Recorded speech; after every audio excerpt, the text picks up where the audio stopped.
ಇತ್ತೀಚಿನ ಸಂಚಿಕೆಗಳನ್ನು ಜಾಹೀರಾತಿನ ಕಿರಿಕಿರಿ ಇಲ್ಲದೆ ನೋಡಿ.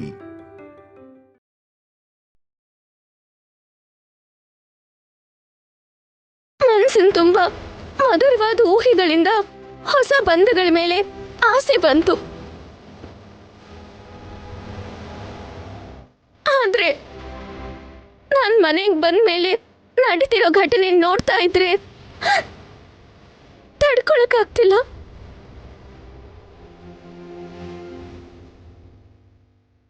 ಪ್ರತಿಯೊಂದನ್ನು ನಿಮ್ಮ ಹತ್ರ ಹೇಳ್ಕೊಳಕ್ಕಾಗ್ತಿಲ್ಲ. ನಿಮ್ ಕೈ ಹಿಡಿದು ನಡಿಬೇಕು ಅಂತ, ನಿಮ್ ಜೊತೆ ಸೇರಿ ಜೀವಿಸ್ಬೇಕು ಅಂತ ಅವಕಾಶ ಅದೃಷ್ಟ ಕೊಟ್ಟಿರೋದಕ್ಕೆ ದೇವ್ರಿಗೆ 1000 ಸಲ ಕೃತಜ್ಞತೆ ಹೇಳಿದೀನಿ.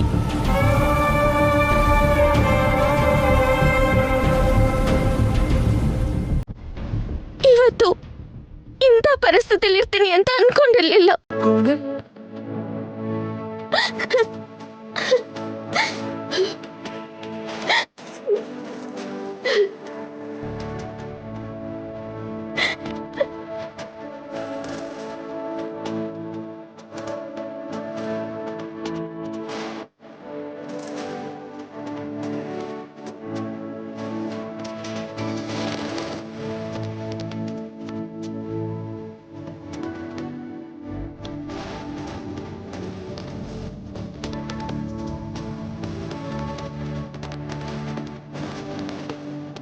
ಅಮ್ಮ ನಿನ್ನ ಸೊಸೆಯಾಗಿ ಒಪ್ಕೋತಾಳೆ. ಆ ನಂಬಿಕೆ ನನಗಿದೆ. ನೀನೇನು ಭಯ ಪಡಬೇಡ.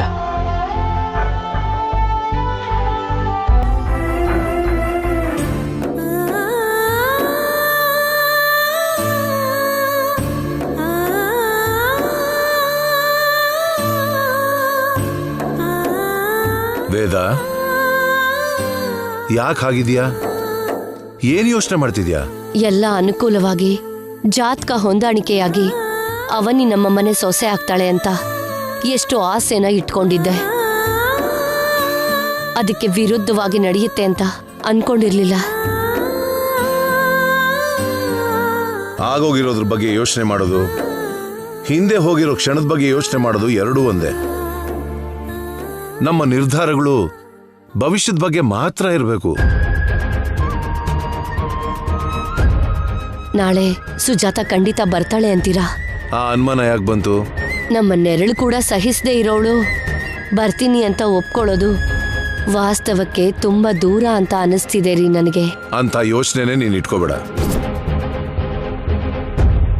ಯಾಗದ ಬಗ್ಗೆ ಮನೆಯವರ ಹತ್ರ ಹೇಳ್ಕೊಳಕ್ಕಾಗದೇ ಇರೋ ಪರಿಸ್ಥಿತಿ ನಮ್ಮದು. ಮೊದಲೇ ಸುಜಾತ ವಿಷಯದಲ್ಲಿ ಲಾವಣ್ಯ 2 ಸಲ ನಮ್ಮನ್ನ ಕೇಳಿದಾಳೆ. ಇವಾಗ ಸುಜಾತನ ಕೂರ್ಸಿ ಯಾಗ ಮಾಡಿಸ್ತಿದೀವಿ ಅಂತ ಗೊತ್ತಾಯ್ತು ಅಂದ್ರೆ ಎಲ್ಲಿ ಸಲದ ತೊಂದ್ರೆ ಬರುತ್ತೆ. ಮನೆಯವ್ರು ಗೊತ್ತಿಲ್ದಿರೋ ಹಾಗೆ ನಡೆದೋಗುತ್ತೆ ಬಿಡು. ಮೊದಲು ಜ್ಯೋತಿಷ್ಯರಿಗೆ ಫೋನ್ ಮಾಡಿ ಯಾಗ ಏರ್ಪಾಟ್ ಮಾಡೋಕೆ ಹೇಳು. ಸರಿ.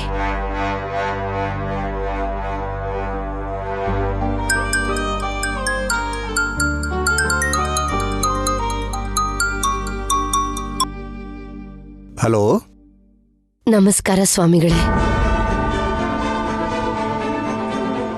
ನಾನು ವೇದವತಿ. ಹಾ ನಮಸ್ಕಾರನಮ್ಮ. ನಮಸ್ಕಾರ, ಹೇಳಿ. ನೀವು ಹೇಳ್ದ ಹಾಗೆ ನಾಳೆ ವೆಂಕಟೇಶ್ವರ ಸ್ವಾಮಿ ದೇವಸ್ಥಾನದಲ್ಲಿ ಯಾಗ ಮಾಡೋದಕ್ಕೆ ಸಿದ್ಧರಾಗಿದ್ದೀವಿ.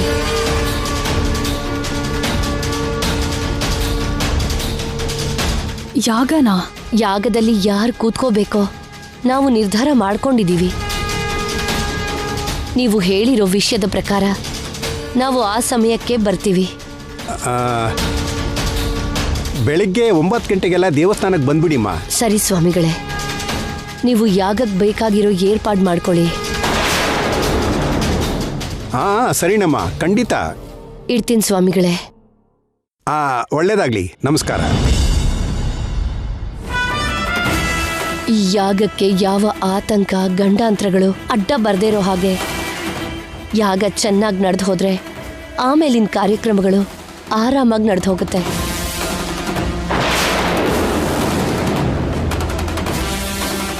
ಕುಟುಂಬದವ್ರನ್ನ ಕರಿದೇ ಇಲ್ದೇನೆ ಕನಿಷ್ಠ ವಿಷಯನ ಹೇಳ್ತೇನೆ ನಡೀತಿರೋ ಈ ಯಾಗದಲ್ಲಿ ಏನೋ ಕುತಂತ್ರ ಇದೆ.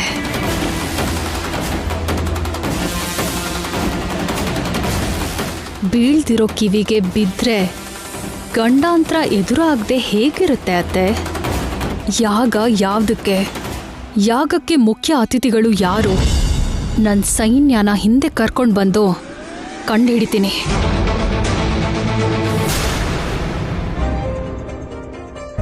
ಇಷ್ಟೆಲ್ಲ ಅಭಿಮಾನದಿಂದ ಗೌರವಿಸಿ ಹತ್ರ ಕರ್ಕೊಂಡಿರೋ ಅತ್ತೆ ಮತ್ತೆ ನನ್ನ ವಿಷಯದಲ್ಲಿ ಅಂತ ನಿರ್ಧಾರ ಯಾಕೆ ತಗೊಂಡ್ರು? ಸೊಸೆಯಾಗಿ ನಾನ್ ಯಾಕೆ ಸರಿ ಹೋಗಲ್ಲ? ವೇದ, ನಾವು ಹೊರಡೋಣವಾ? ಹಾ ಸರಿ ರೀ. ಹಾ ನಡಿ.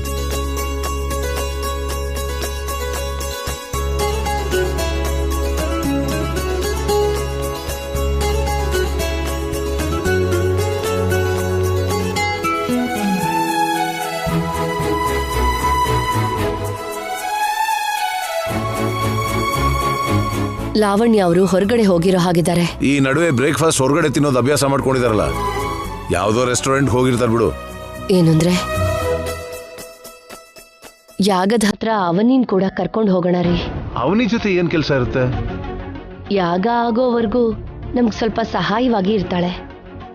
ಯಾಗದಲ್ಲಿ ಸುಜಾತ ನೋಡಿ ಯಾರು ಏನಾಗ್ಬೇಕು ಅಂತ ವಿವರಗಳು ಕೇಳಿದ್ರೆ ನಮ್ಮವ್ರ ಹಾಗೆ ಚುಚ್ಚಿ ಚುಚ್ಚಿ ಪ್ರಶ್ನೆ ಕೇಳೋ ತರ ಅಲ್ಲ ರೀ ಅವಳು. ಸುಜಾತ ಬಗ್ಗೆ ತಲೆ ಕೆಡ್ಸ್ಕೊಳಲ್ಲ. ಹಾಗಾದ್ರೆ ಕರ್ಕೊಂಡು ಹೋಗೋಣ.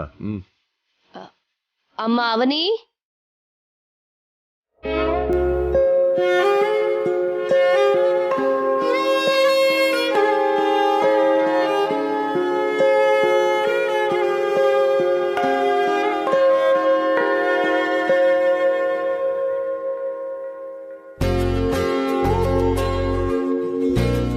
ಆಂಟಿ, ನಾವೊಂದು ಮುಖ್ಯವಾದ ಕೆಲ್ಸದ ಮೇಲೆ ದೇವಸ್ಥಾನಕ್ಕೆ ಹೋಗ್ತಿದೀವಿ.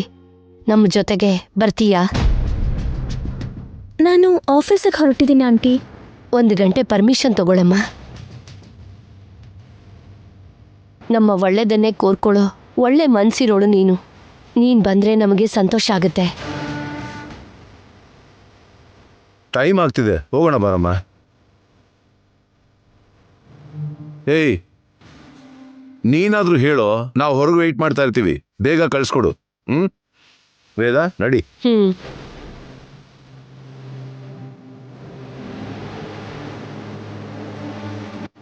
ಅವರಷ್ಟು ರಿಕ್ವೆಸ್ಟ್ ಮಾಡಿದ್ಮೇಲೂ ನೀನು ಹೋಗ್ಲಿಲ್ಲ ಅಂದ್ರೆ ಸರಿ ಇರಲ್ಲ. ನಾನು ಆಫೀಸಲ್ಲಿ ಮ್ಯಾನೇಜ್ ಮಾಡ್ತೀನಿ, ನೀನು ಅಮ್ಮನ ಜೊತೆ ಹೊರಡು.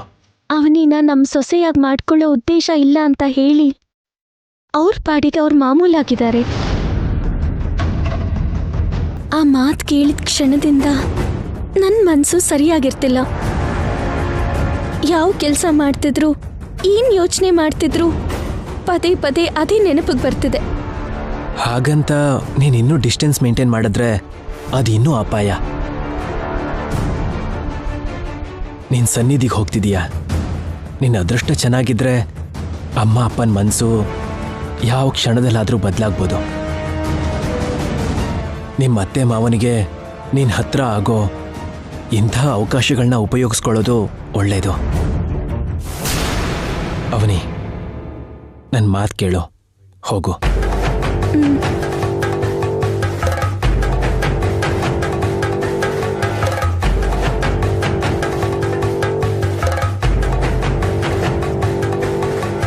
ಅವನಿ ನಿಮ್ಮ ಜೊತೆನೆ ಬರ್ತಾಳಮ್ಮ. ನಿನ್ನ ಮಾತಿಗೆ ಅವಳು ಬೇಡ ಅನ್ನಲ್ಲ ಅಂತ ನಮಗ್ ಗೊತ್ತು. ಬಾಮ್ಮ, ಕೂತ್ಕೋ.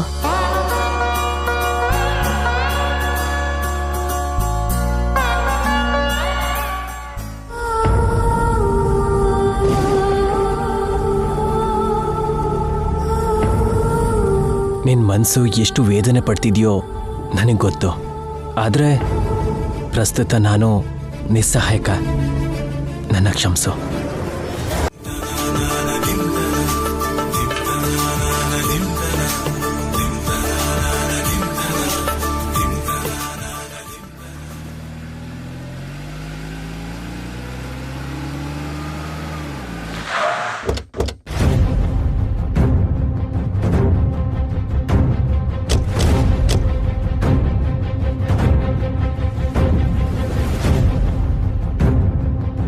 ನಡೀರಿ ಹೋಗೋಣ.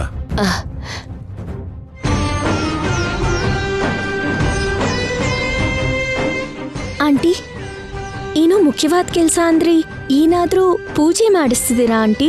ಪೂಜೆ ಅಲ್ಲಮ್ಮ, ಯಾಗ. ಯಾಗನಾ? ಹೌದು. ಯಾವ ಯಾಗ? ಯಾಕೆ ಮಾಡಿಸ್ತಾ ಇದ್ದೀರಾ? ಎಲ್ಲ ಒಳಗ್ ಹೋದ್ಮೇಲೆ ಗೊತ್ತಾಗುತ್ತಮ್ಮ. ಮೊದಲು ಹೋಗೋಣ ನಡಿ. ನಡಿ.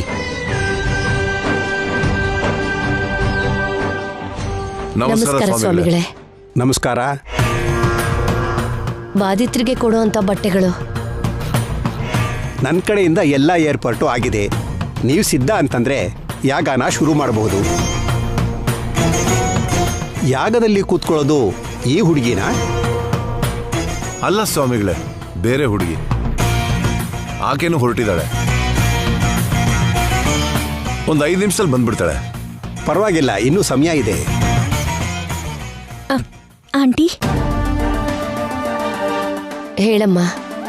ನನ್ನ ಯಾಕೆ ಕರ್ಕೊಂಡು ಬಂದ್ರು?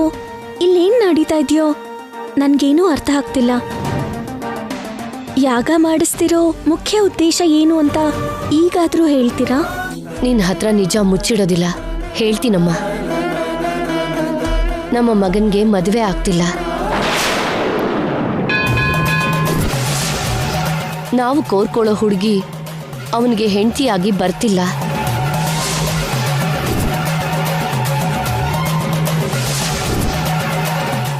ನಮ್ಮ ಕಷ್ಟನ ಪರಿಹರಿಸಿ ಅಂತ ಸ್ವಾಮಿಗಳ ಹತ್ರ ಕೇಳ್ಕೊಂಡ್ವಿ. ಮಹಾಶಾಂತಿಯಾಗ ಮಾಡಿಸಿ ಅಂತ ಸೂಚನೆ ಕೊಟ್ರು.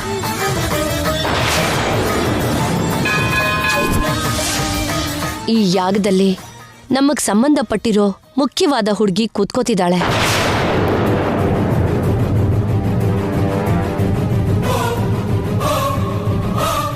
ಯಾವ ಆತಂಕ ಇಲ್ದೇನೆ ಯಾಗ ಸಂಪೂರ್ಣ ಆದ್ರೆ ಶ್ರೀಕರ್ಗೆ ಸದ್ಯದಲ್ಲೇ ಮದ್ವೆ ಆಗುತ್ತೆ.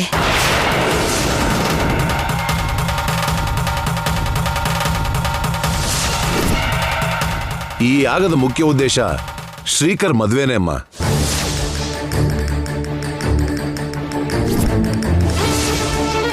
ಚಿಕ್ಕ ಸೊಸೆಗೋಸ್ಕರ ಎಷ್ಟೋ ದಿನಗಳಿಂದ ಕಾಯ್ತಾ ಇದೀವಿ. ನಿರೀಕ್ಷಣೆ ಉಳಿತೆ ಹೊರತು ಪ್ರಯೋಜನ ಶೂನ್ಯ. ಈ ಯಾಗ ಮಾಡಿಸಿದ್ರೆ ಗಂಡಾಂತರಗಳು ತೊಲಗಿ ನನ್ನ ಮಗನಿಗೆ ಒಳ್ಳೆ ಹೆಂಡತಿ ಬರಬೇಕು ಅಂತ ನೀನು ಕೂಡ ಕೇಳ್ಕೊಳಮ್ಮ.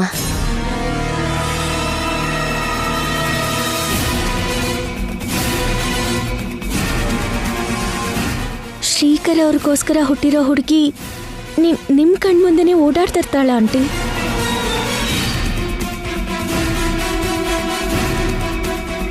ನೀವು ಅವಸರಪಟ್ಟು ಯಾವ ಯಾಗನೂ ಮಾಡಿಸ್ಬೇಡಿ. ನಮಗ್ ಬೇಕಾಗಿರೋ ಎಲ್ಲ ಅರ್ಹತೆ ಇರೋ ಹುಡುಗಿ ನಮ್ಮ ಕಣ್ಣು ಮುಂದೆನೆ ಇದ್ದಾಳೆ ಅಂತ ನಾವು ಕೂಡ ತುಂಬಾ ಆಸೆ ಪಟ್ಟಿದ್ವಮ್ಮ. ಆದ್ರೆ ಕೊನೆ ನಿಮಿಷದಲ್ಲಿ ಮನಸ್ಸು ಬದಲಾಯಿಸ್ಬೇಕಾಯ್ತು. ಮನ್ಸು ಬದಲಾಯಿಸ್ಕೊಳ್ಳೋದಕ್ಕೆ ಏನಾದ್ರೂ ಕಾರಣ ಇದೆಯಾ ಆಂಟಿ? ಕಾರಣ ಇಲ್ದೇನೆ ನಾವು ಯಾವ ಕೆಲಸ ಮಾಡಲ್ಲಮ್ಮ.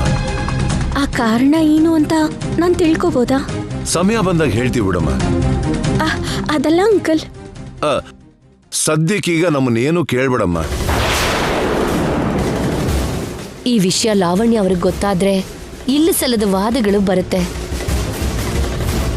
ಅದಕ್ಕೆ ಅವ್ರನ್ನ ಕರ್ಕೊಂಡು ಬರ್ದೇನೆ ನಿನ್ನ ಕರ್ಕೊಂಡು ಬಂದಿದ್ದೀವಿ. ಬೇಗ ಮುಗಿಸ್ಕೊಂಡು ಹೊರಟು ಬಿಡೋಣ.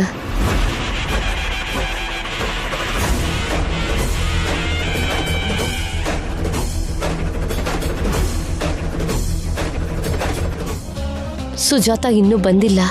ಅವಳು ಬರ್ತಾಳೆ ಅಂತ ಹೇಳ್ತೀರಾ? ಮಾತು ಕೊಟ್ಟಿದ್ದಾಳೆ, ಬರ್ದೇ ಇರಲ್ಲ.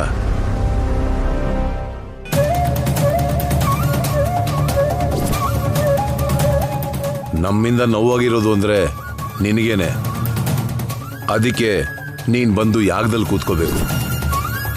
ಹಳೇದನ್ನ ಮರೆತು ಹೋಗಿ ಎಲ್ರೂ ಶ್ರೇಯಸ್ಗಾಗಿ ನೀನ್ ಬಂದು ಯಾಗ ಮಾಡ್ಬೇಕಮ್ಮ.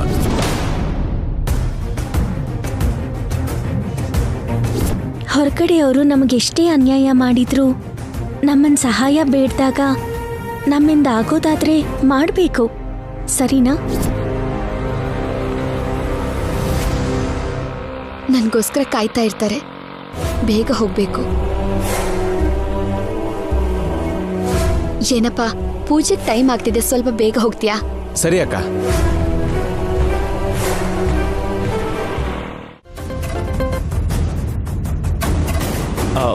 ಆನ್ ದಿ ವೇ ಸರ್, 10 ಮಿನಿಟ್ಸಲ್ಲಿ ರೀಚ್ ಆಗ್ತೀನಿ. ಕ್ಲೈಂಟ್ಸ್ ವೆಯ್ಟ್ ಮಾಡ್ತಿದ್ದಾರೆ, ಬೇಗ ಬನ್ನಿ ಶ್ರೀಕರ್. Okay sir.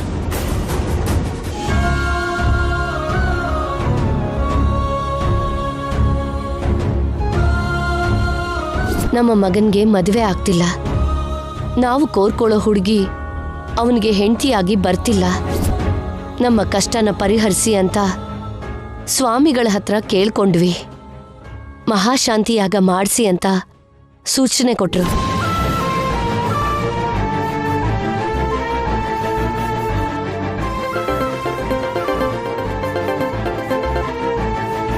ಹೇಳೋವನೇ, ಎಲ್ಲಿದ್ದೀರಾ? ಡ್ರೈವ್ ಮಾಡ್ತಿದ್ದೀನಿ. ಆಫೀಸಿಗೇನು ರೀಚ್ ಆಗಿಲ್ಲ. ಅಷ್ಟಕ್ಕೂ ಅಮ್ಮ ಅವರು ಅಲ್ಲಿ ದೇವಸ್ಥಾನದಲ್ಲಿ ಏನ್ ಮಾಡ್ತಿದ್ದಾರೆ? ಯಾಗ. ಯಾಗನ? ಏನ್ ಯಾಗ? ನಿಮ್ ಮದ್ವೆಗೋಸ್ಕರ ನಡೀತಾ ಇರೋ ಯಾಗ. ಏನಂದೆ? ಆ ಮಾತ್ ಕೇಳ್ತಿದ್ದ ಹಾಗೆ ನನ್ ಹೃದಯ ನಿಂತೋದಾಗ ಆಯ್ತು. ಮದ್ವೆ ಹುಡುಗಂಗಿರೋ ಸಮಸ್ಯೆಗಳು ದೂರ ಆಗ್ಬೇಕು ಅಂದ್ರೆ ಮಹಾಶಾಂತಿ ಯಾಗ ಮಾಡಿಸ್ಬೇಕು ಅಂತ ಸಿದ್ಧಾಂತಿಯವ್ರು ಹೇಳಿದ್ರಂತೆ. ಅದಕ್ಕೆ ಆ ಯಾಗ ಮಾಡಿಸ್ತಾ ಇದ್ದಾರೆ.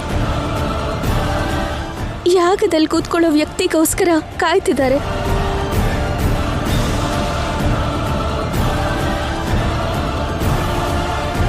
ನನ್ನ ಹತ್ರ ಅಮ್ಮ ಈ ವಿಷಯದ ಬಗ್ಗೆ ಒಂದ್ ಮಾತು ಕೇಳ್ದೇನೆ ಅಂಥ ನಿರ್ಧಾರನ ಯಾಕೆ ತಗೊಂಡ್ರು? ಗಂಡನ್ ಮದ್ವೆಗೋಸ್ಕರ ಹೆಂಡತಿ ಕಣ್ ಮುಂದೆನೆ ಯಾಗ ಮಾಡಿಸ್ತಿದ್ದಾರೆ. ಯಾವ ಹೆಣ್ಣಾದ್ರೂ ತಡ್ಕೊಂತಾಳ? ಅಂತ ಕಾರ್ಯಕ್ಕೆ ಸಹಾಯ ಮಾಡೋದಕ್ ಬಂದಿದ್ದೀನಿ. ಎಲ್ಲ ನನ್ ಕರ್ಮ. ಯಾವ ಹೆಂಡತಿ ಜೀವನದಲ್ಲಾದ್ರೂ ಹೀಗ್ ನಡೆಯತ್ತಾ? ಎಷ್ಟು ಅನ್ಯಾಯ ಇದು. ಏನ್ ಮಾಡ್ಬೇಕು ಅಂತಾನೆ ನಂಗೆ ಅರ್ಥ ಆಗ್ತಿಲ್ಲ ರೀ. ತುಂಬಾ ಭಯ ಆಗ್ತಿದೆ. ನೀನ್ ಒಂದ್ಸಲ ಅಮ್ಮನ ಹತ್ರ ಹೋಗಿ ಫೋನ್ ಕೊಡು. ಯಾಕೆ? ಆ ಪ್ರಯತ್ನನ ನಿಲ್ಸಿ ಅಂತ ಹೇಳ್ತೀನಿ. ಹೇಳಿದ್ರು ಕೇಳಿಸ್ಕೊಳ್ಳೋ ಪರಿಸ್ಥಿತಿಲಿ ಇಲ್ಲ. ನೀನೇನು ಭಯ ಪಡ್ಬೇಡ ಅವನಿ. ಅಮ್ಮ ಅಪ್ಪ ಎಷ್ಟೇ ಪ್ರಯತ್ನ ಮಾಡಿದ್ರು ಅದ್ ಫಲ ಕೊಡಲ್ಲ. ಯಾಕೆ ಅಂದ್ರೆ ನಾನ್ ಬದುಕಿರೋ ಅಷ್ಟು ದಿನ ನಿನ್ ಕೈನ ನಾನ್ ಯಾವತ್ತೂ ಬಿಡೋದಿಲ್ಲ. ನೀನ್ ಧೈರ್ಯವಾಗಿರೋ. ನಿಮ್ ಸಮಾಧಾನದ ಮಾತು ನನಗ್ ಧೈರ್ಯ ಕೊಡ್ತಿಲ್ಲ. ದೇವರ ಸನ್ನಿಧಿಲಿ ನಡೀತಾ ಇರೋ ಯಾಗ ಇದು. ಇಂಥದಕ್ಕೆಲ್ಲ ಶಕ್ತಿ ಜಾಸ್ತಿ ಇರತ್ತೆ. ಆ ಮಹಿಮೆಯಿಂದ ನಡಿಬಾರ್ದೇನಾದ್ರೂ ನಡೆದ್ರೆ? ಅವನೇ, ಶತ್ರುಗಳು ದೂರ ಮಾಡಕ್ಕಾಗ್ದಿರೋ ಪ್ರೀತಿ ನಮ್ದು, ಬಂಧುಗಳು ದೂರ ಮಾಡಕ್ಕಾಗ್ದಿರೋ ಬಂಧ ನಮ್ದು. ಕಾಲ ದೈವ ಎರಡು ನಮಗೆ ಜೊತೆಯಾಗಿರುತ್ತೆ.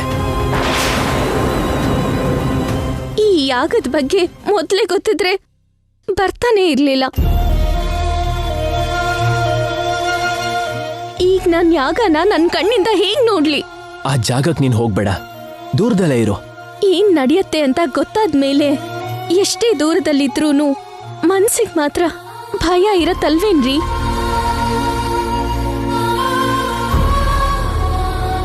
ಇನ್ನೊಂದ್ ವಿಷಯ ಹೇಳು. ಸೊಸೆ ಆಗೋಳು ಕಣ್ಮುಂದೆನೆ ಇದ್ದಾಳೆ ಅಂತ ಆಸೆ ಪಟ್ವಿ. ಕೊನೆ ನಿಮಿಷದಲ್ಲಿ ಮನ್ಸ್ ಬದಲಾಯಿಸ್ಕೊಂಡ್ವಿ ಅಂತ ಅಂದ್ರು. ಅದು ನನ್ ಬಗ್ಗೆನೆ ಅಂತ ನಂಗೊತ್ತು. ಚಿಕ್ಕ ಸೊಸೆಯಾಗಿ ಬರೋ ಹುಡುಗಿಗೆ ಯಾವುದೋ ಪ್ರತ್ಯೇಕವಾದ ಅರ್ಹತೆ ಇರಬೇಕು ಅಂತ ಅವರ ಮಾತಿನಲ್ಲಿ ನನಗೆ ಅರ್ಥ ಆಯ್ತು.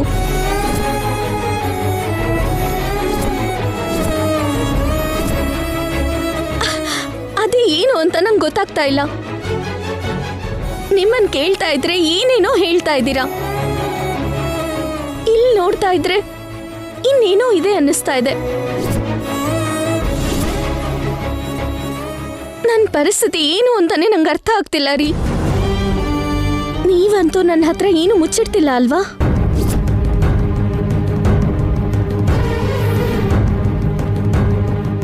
ಹೇಳ್ರಿ. ಏನಿಲ್ಲ ಅವನಿ, ನನಗೆ ಅರ್ಜೆಂಟ್ ಮೀಟಿಂಗ್ ಇದೆ, ನಾನು ಹೊರಡ್ತೀನಿ.